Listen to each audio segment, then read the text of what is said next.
Rádio Slovensko, Slovensku. V rámci projektu Rádio Slovensko Slovensku som si už vyskúšala jazdu na koni. Bicykel som skúšala vymeniť za lietadlo.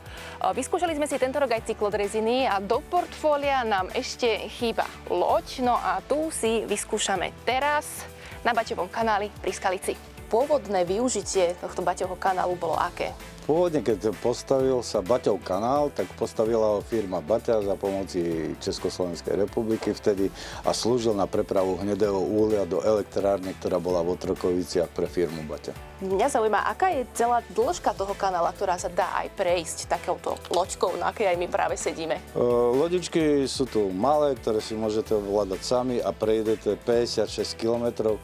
Keď si urobíte čas, tak na 4 dní prejdete 13 plavebných komôr, výškovo rozdiel 18,6 metra a prejdete zaujímavé časti jak kanálovú, tak riečnú časť. A čo všetko môžeme na takejto plavbe vidieť, nejaké zaujímavosti alebo možno nejaké technické pamiatky? Tak u nás od Skalice, kde končí Baťov kanál, zatiaľ končí, bude do budúcna predĺžený, tak vedľa v susednej dedinke prístave je kultúrno-technická pamiatka Výklopník, v Petrove sú vinné sklepy Polže, to sú zo 16.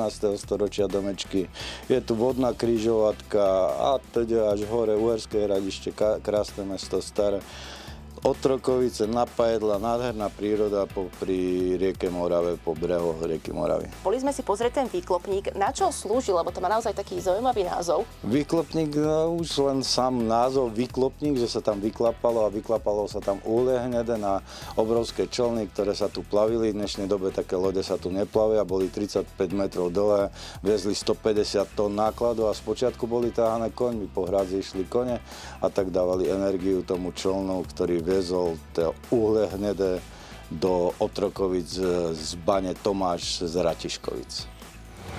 Po krátkom a rýchlom školení si môžete aj vy takto odkormidlovať loďku na Baťovom kanáli.